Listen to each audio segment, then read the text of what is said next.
મિત્રો, ધારો કે તમે એક યુવાન માં છો, માત્ર 28 વર્ષની. તમારા પતિ સાથે સુખનું સપનું જોયું હોય, નાની દીકરીના હાસ્યથી ઘર ગુંજતું હોય, અને અચાનક એક રાત્રે પતિને છાતીમાં અસહ્ય દુખાવો થાય. તમે તેને હોસ્પિટલ પહોંચાડો, પણ ડૉક્ટરના હાથમાંથી તેનો મૃતદેહ આવે. સાસરિયામાં કોઈ ન હોય, તમારા મા બાપ પણ દુનિયામાં ન હોય. તમે 3 વર્ષની નાની દીકરીને સાથી સાથે વગાડીને રડો, અને દુનિયા તમને એકલી છોડી દે. તમે ઘરનું ભાડું ન ભરી શકો, દીકરીને દૂધ ન મળે, અને તમારે સવારે ઉઠીને દીકરીને પાડોશી પાસે મૂકીને ખેતરમાં મજૂરી કરવા જવું પડે. ધૂપમાં ઝૂંપીને કામ કરો, પગમાં લોહીના ફોલા પડી જાય, પીઠ તૂટી જાય, પણ કોઈ પૂછનારું ન હોય. અને રાત્રે પાછા ફરો તો દીકરી ભૂખી રડતી હોય, અને તમે તેને વળગીને આંસુ પી જાઓ. અને પછી એક સાદો ખેડૂત આવે, જે તમારા દર્દને પોતાના દર્દ જેવું સમજે, તમારી દીકરીને પપ્પા કહેવડાવે, તમારા તૂટેલા હૃદયમાં ફરીથી પ્રેમનો દીવો પ્રગટાવે. શું આવો સાચો પ્રેમ હજી પણ ગામડાની માટીમાં છુપાયેલો છે? શું ભગવાન દરેક એકલી માને એક રક્ષક જરૂર મોકલે છે?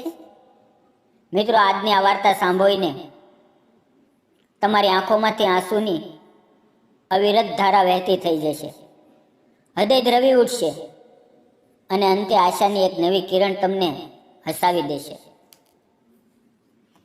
મિત્રો, આ વાર્તા નથી, એક સાચા દર્દની કરુણ કહાની છે, જે તમને રડાવશે પણ જીવવાની હિંમત આપશે.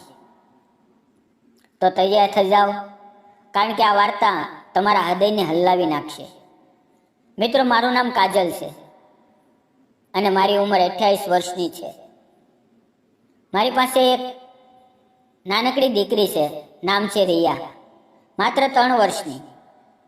તેની મીઠી મીઠી બોલવાની રીત, નાના હાથની નરમ લપેટ, અને આંખોમાં છલકાતી નિર્દોષતા આજ મારા જીવનનું એકમાત્ર કારણ છે. રિયાના પપ્પાનું નામ હતું વિજય. અમારા લગ્નને 4 વર્ષ થયા હતા. વિજય ગામની નાનકડી દુકાનમાં કામ કરતો. તેનું હસવું એવું હતું કે આખું ઘર પ્રકાશી ઉઠતું. સવારે ઉઠીને તે મને કહેતો, કાજલ, તું મારી જાન છે, મારી દુનિયા છે. અને રિયા તો મારી આંખની કીકી. તે રિયાને ખોવામાં લઈને ગીતો ગાતો. નાની મારી રિયા, પપ્પાની પ્યારી રિયા, ચાંદા મામા આવો ને, મારી દીકરીને લઈ જાઓ ને. અને હું તેમને જોઈને મનમાં હસતી. અમારું નાનું ઝૂંપડું સુખથી ભરેલું હતું. વિજય કહેતો, કાજલ, એક દિવસ હું મોટું ઘર બનાવીશ, રિયાને સારી શાળામાં મૂકીશ, તને ક્યારેય દુઃખ નહીં થાય. તેના શબ્દો આજે પણ મારા કાનમાં ગુંજે છે. પણ તેનું સપનું અધૂરું રહી ગયું. એક રાત્રે અચાનક વિજયને છાતીમાં અસહ્ય દુખાવો થયો. તેણે બૂમ પાડી, કાજલ, કાજલ, છાતી ફાટી જાય છે. મેં રિયાને ઊંઘતી મૂકીને તેને વળગાડ્યો. ગામમાં રાત્રે ડૉક્ટર ક્યાંથી મળે? મેં પાડોશીઓને બોલાવ્યા. તેને સાયકલ પર બેસાડીને શહેરની હોસ્પિટલ પહોંચાડ્યો. રસ્તામાં તે મારો હાથ પકડીને બોલતો રહ્યો, કાજલ, કાજલ, રિયાને સંભાળજે. હોસ્પિટલમાં ડૉક્ટરે તપાસ કરી અને કહ્યું, મેજર હાર્ટ એટેક. અમે બચાવી શક્યા નહીં. મેં વિજયનો મૃતદેહ જોયો ત્યારે મારું વિશ્વ અંધકારમય થઈ ગયું. હું તેની છાતી પર માથું મૂકીને રડી, વિજય, વિજય, તું મને છોડીને ક્યાં ગયો?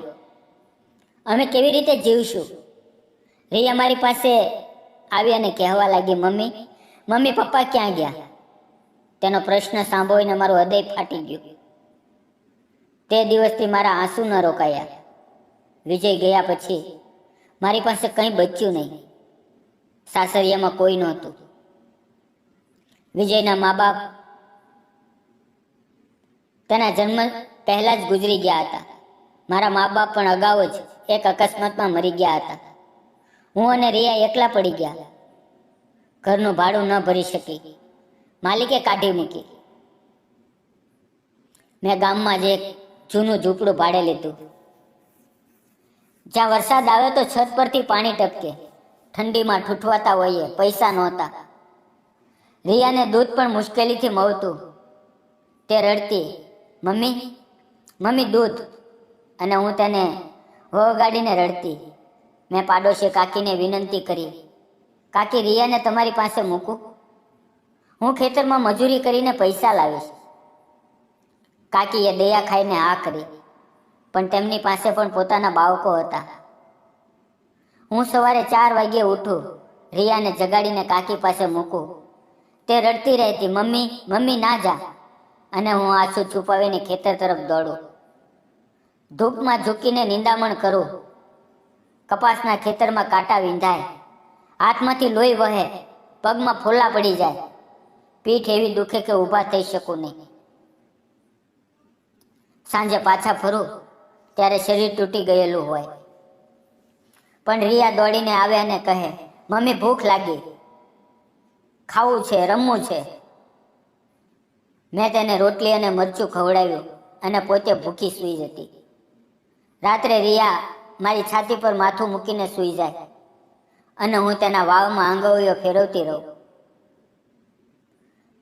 ભગવાન, મારી દીકરીને કંઈ ન થાય.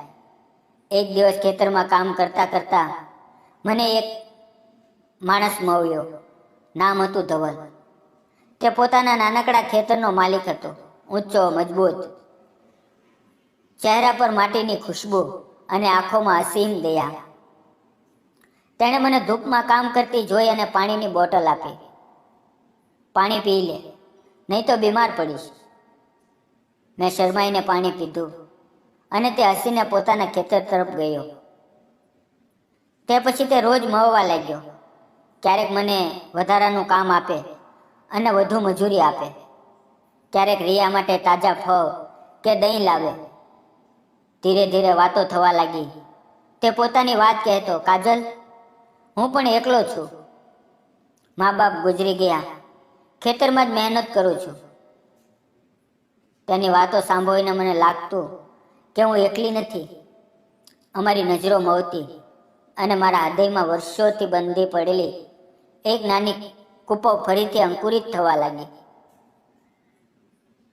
એક દિવસ ઘરે રસોઈ કરતા કરતા મારો પગ લપસી ગયો અને હું જોરથી પડી ગઈ. પગમાં એવો મરોડ આવ્યો કે ચીસ નીકળી ગઈ. રિયા પણ ડરીને રડવા લાગી. મમ્મી ઊભી થાને, દુખે છે? મેં તેને વગાડીને શાંત પાડવાનો પ્રયાસ કર્યો, પણ પગ સોજી ગયો. ઊભા થઈ શકતી નહોતી. 3 દિવસ સુધી પથારીમાં પડી રહી. ખેતરમાં જઈ શકી નહીં, પૈસા ન આવ્યા. ઘરમાં અનાજ પૂરું થયું. રિયા ભૂખી રડતી રહી. મેં કાકીને વિનંતી કરી, પણ તેમની પાસે પણ મર્યાદા હતી.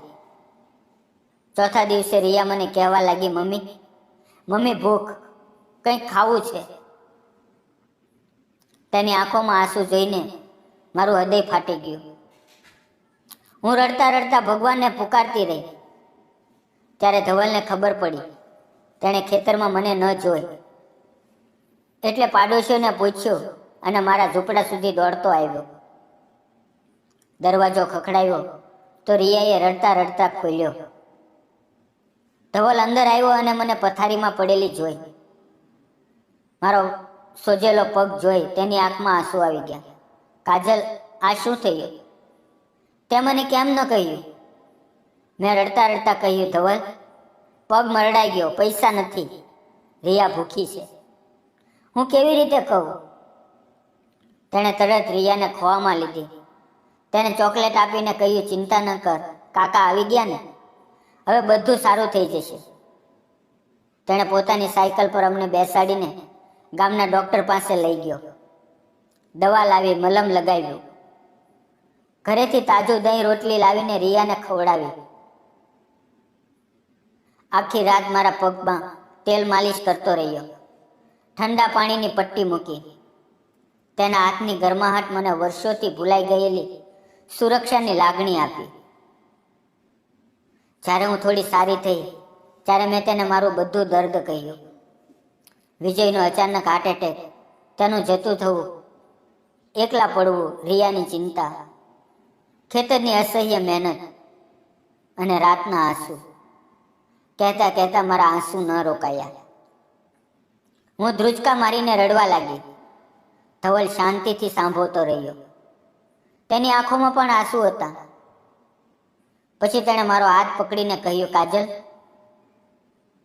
તું દુનિયાની સૌથી હિંમતવાન અને પવિત્ર માં છે. તારી મજબૂતાઈ જોઈને મને લાગે છે કે તું માં અન્નપૂર્ણાનો અવતાર છે. તે આટલું દર્દ સહન કર્યું, પણ રિયાને ક્યારે ઓછું ન પડવા દીધું. હવે તું એકલી નથી, હું તારી અને રિયાની સાથે છું. હું તને ક્યારેય દુઃખ નહીં થવા દઉં. રિયા તેની પાસે દોડીને આવી અને કહેવા લાગી, પપ્પા પપ્પા, તમે મમ્મીને સારી કરીને, હવે તમે હંમેશા આવજો. તેના એ નિર્દોષ શબ્દો સાંભળીને અમારા ત્રણેયના આંસુ વહેવા લાગ્યા. પણ તે આંસુમાં એક નવી આશા હતી. સમય વીત્યો. ધવલ દરરોજ આવે, રિયાને ખોવામાં લઈને રમાડે, તેને ગામની વાર્તાઓ સંભળાવે, મને હસાવે. તે કહેતો, કાજલ, તારું હસવું જોઈને મારું હૃદય શાંત થાય છે. એક સાંજે ખેતરમાં સૂર્ય ડૂબતો હતો. આકાશમાં લાલ નારંગી રંગ ફરી વળ્યો હતો. બધા પક્ષીઓ ઘર તરફ પાછા ફરતા હતા. ધવલે મારો હાથ પકડીને કહ્યું, કાજલ, કાજલ, મારી પાસે મોટું ઘર નથી, મોટા ખેતર નથી, પણ મારું હૃદય છે, જે તને અને રિયાને પોતાનું માને છે. તું મારી સાથે નવું જીવન શરૂ કરીશ. હું તને અને રિયાને ક્યારેય એકલા નહીં છોડું. મેં રડતા રડતા હા કહી દીધું અને તેની છાતીમાં માથું મૂકીને ધ્રુજકા મારીને રડી પડી. પછી અમે ત્રણેય ગામના ખોડિયાર મંદિરમાં ગયા. સાદગીથી માવા પહેરાવી, સિંદૂર ભર્યું, મંદિરની ઘંટડી વાગી અને નવું જીવન શરૂ થયું. હવે રિયા મારા અને ધવલના ખોવામાં રમે છે. તેને કાકા નહીં પણ પપ્પા કહે છે. અને મારા જીવનમાં ફરીથી વસંત આવી ગયો. મિત્રો, ધવલે કાજલ સાથે લગ્ન કરીને સાચું કર્યું કે ખોટું, કોમેન્ટમાં જરૂર જણાવજો. અને જો તમને આવી દર્દભરી, આંસુભરી વાર્તાઓ ગમતી હોય તો ચેનલને સબસ્ક્રાઈબ કરજો, લાઈક કરજો અને બેલ આઇકન દબાવજો, જેથી નવી વાર્તા મિસ ન થાય.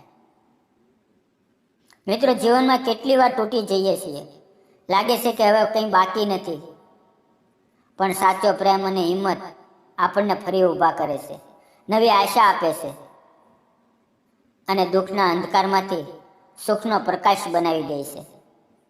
મિત્રો, આ વાર્તા સંપૂર્ણપણે કાલ્પનિક છે.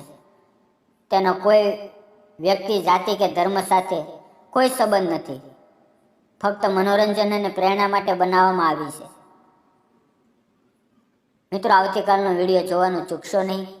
ફરી મળીએ એક નવા વિડીયોમાં. ત્યાં સુધી આવજો. ધન્યવાદ મિત્રો.